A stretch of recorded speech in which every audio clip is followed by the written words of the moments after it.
নমস্কার বন্ধুরা, বাঙালির ঘরকন্যায় সকলকে স্বাগত। আজকে বৃষ্টিটা একটু ধরেছে, অর্থাৎ থেমেছে, সেই জন্য অনেক দিন পর একটু বাজারে গেলাম। বাজারে গিয়ে দেখলাম খুব ভালো বেশ রুই মাছ উঠেছে, একদম টাটকা, জলের মধ্যে খেলা করে বেড়াচ্ছে। তো সেই একটা মাছ কিনে নিলাম। মাছটা 200 টাকা করে কেজি নিয়েছে। এটার ওজন রয়েছে 986 গ্রাম। মাছটা ভালো করে ধুয়ে পরিষ্কার করে নিয়েছি। আজকে মাছের আমি একটা হালকা পাতলা ঝোল করব, কিন্তু খুব টেস্টি হবে যেভাবে আমি আজকে রান্না করব।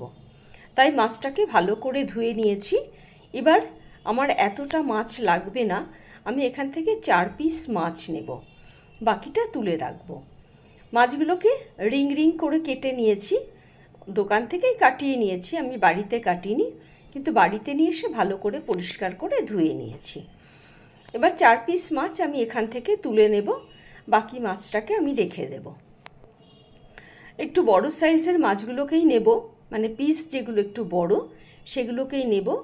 লেজা মাথা এগুলোকে সব তুলে রেখে দেব। যে পিসগুলো নেব সেই পিসগুলোতে আমি সামান্য পরিমাণে একটুখানি লবণ আর একটুখানি হলুদ মাখিয়ে এটাকে ভালো করে বেশ কচলে কচলে মাখবো, যাতে প্রত্যেকটা পিসের মধ্যে হলুদ এবং লবণটা ঢুকে যায়। সেইভাবে মাখিয়ে নিয়ে তারপরে এটাকে ঢাকা দিয়ে আমি মিনিট 10 রেখে দেব। মিনিট 10 রাখার সময় আমি অন্য কাজগুলো করে নেব। এখানে একটা গোটা আলু নিয়েছি, আলুটাকে এরকম লম্বা লম্বা করে কেটে নিয়েছি। আপনারা চাইলে আপনাদের পছন্দ মতো সাইজ করে কেটে নিতে পারেন, এইভাবেই কাটতে হবে এরকম কোনো অর্থ নেই। আর মশলা একটা করব, এখানে ছোট সাইজে 2টো টমেটো নিয়েছি, আদা নিয়েছি, সামান্য একটু রসুন নিয়েছি, আর 8টা কাঁচা লঙ্কা আমি কুচিয়ে নিয়েছি। এই সব কিছুকে আমি মিক্সিং জারের মধ্যে দিয়ে ভালো করে একটা পেস্ট করে নেব। এদিকে কড়াই চাপিয়ে দিয়েছি, কড়াইটার মধ্যে তেল নিয়েছি আমি 2 টেবিল চামচ। তেলটা গরম হয়ে গেলে কেটে রাখা আলুগুলোকে এর মধ্যে দিয়ে আমি হালকা লাল করে ভেজে নেব। হয়ে গেছে আলুটা ভেজে নেওয়া, এবার তেল থেকে আলুটাকে তুলে নেব। এবার যে তেলটা থাকবে সেই তেলটাতেই আমি মাছগুলোকে ভেজে নেব। তেলটার মধ্যে আমি দিয়ে দিচ্ছি সামান্য একটু লবণ। এইভাবে যদি তেলের মধ্যে লবণ দেওয়া যায় তাহলে মাছ ভাজতে গেলে মাছগুলো কড়াইয়ের সঙ্গে আটকে যায় না। যে কোনো মাছ ভাজতে গেলে আপনারা এইভাবে সামান্য একটুখানি লবণ দিয়ে দেবেন, তাহলে দেখবেন মাছগুলো আর কড়াইয়ের সঙ্গে আটকে যাবে না। মাছগুলোকে আমি একটু কড়া করে ভেজে নেব। প্রথমে একদিকটা ভাজা হয়ে গেলে তারপরে উল্টে আর এক দিকটাকে ভেজে নেব। ঠিক এইভাবেই আমি 4 পিস মাছকেই ভেজে নেব।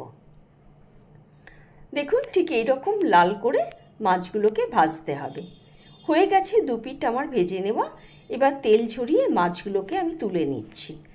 আর যে বাকি 2 পিস মাছ আছে সেটাও আমি এই তেলের মধ্যে দিয়ে ভেজে নেব।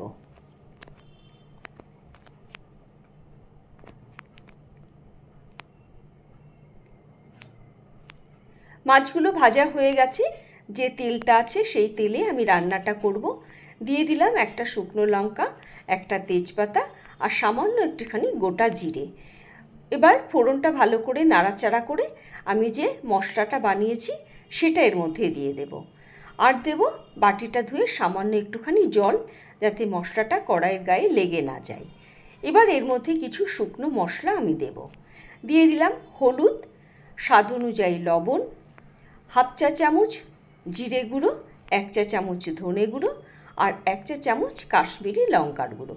শুকনো লঙ্কা এখানে ব্যবহার করব না, কাঁচা লঙ্কা দিয়েই আমি রান্নাটা করব, কারণ শুকনো লঙ্কা খাওয়া খুব একটা ভালো নয়। সেই জন্য কাঁচা লঙ্কা দিয়ে এটাকে রান্না করব।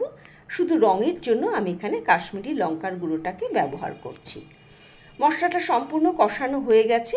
এবার এর মধ্যে আলুটা দিয়ে আবার একটুখানি ভালো করে কষিয়ে নেব, যাতে আলুটার গায়ে ভালো করে মশলাটা লেগে যায়। এইভাবে ভালো করে কষিয়ে নিলে তরকারির স্বাদ কিন্তু অনেক অংশে বেড়ে যায়। হয়ে গেছে কষানো। এবার বড় কাপের 1 কাপ জল আমি এর মধ্যে দিয়ে দিলাম। আপনারা আপনাদের ইচ্ছা অনুযায়ী ঝোলটাকে কমিয়ে বা বাড়িয়ে নিতে পারেন। খুব একটা পাতলাও করব না, আবার খুব একটা ঘনও করব না, সেই জন্য এখানে বড় কাপের 1 কাপ জল দিয়ে দিলাম। এবার ঢাকা দিয়ে দিলাম যাতে ফুটে ওঠে ঝোলটা। ঝোলটা ফুটে উঠবে, আবার তার সঙ্গে আলুটাও সিদ্ধ হয়ে যাবে। দেখুন আলুটা সিদ্ধ হয়ে গেছে। এবার আমি এর মধ্যে মিশিয়ে দেব ভেজে রাখা মাছগুলো। মাছটা দিয়ে বেশিক্ষণ কিন্তু জাল দেবেন না, তাহলে মাছটা নরম হয়ে যাবে। মাছটা দেওয়ার পরে 2 থেকে 3 মিনিট এটাকে ঢাকা দিয়ে জাল দিয়ে দিলে আপনার সবজিটা বা মাছের ঝোলটা কিন্তু সম্পূর্ণভাবে তৈরি হয়ে যাবে। এবার ঢাকা দিয়ে দিলাম 2-3 মিনিটের জন্য। 2-3 মিনিট পর আমি ফিরে আসছি। এবার ঢাকাটা খুলে দেখে নেব। দেখুন ঝোলটা একদম পারফেক্ট হয়ে গেছে, এর থেকে আর আমি কমাবো না। এবার আমি সামান্য একটুখানি রোস্টেড কসুরি মেথি এর মধ্যে দিয়ে দিচ্ছি।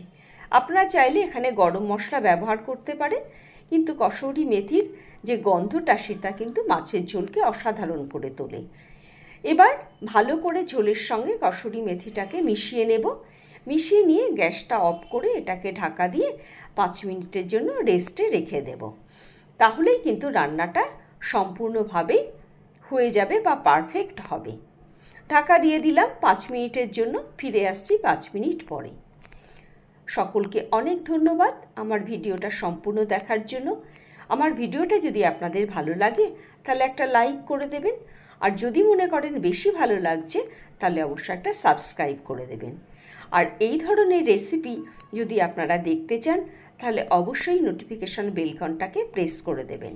তাহলে আমি যখন নতুন নতুন এই রেসিপিগুলো করব তখন সবার আগে আপনার কাছে পৌঁছে যাবে। যারা ফেসবুক থেকে দেখছেন তাদেরকে অনুরোধ করব আমার পেজটাকে একটুখানি লাইক করে দেবেন। দেখুন কত সুন্দর কালার হয়েছে, আর তেমনি কিন্তু টেস্টটাও অসাধারণ হয়। এইভাবে রান্না করে একবার খেয়ে আমাকে মতামত দিয়ে জানাবেন আপনাদের কার কেমন লেগেছে।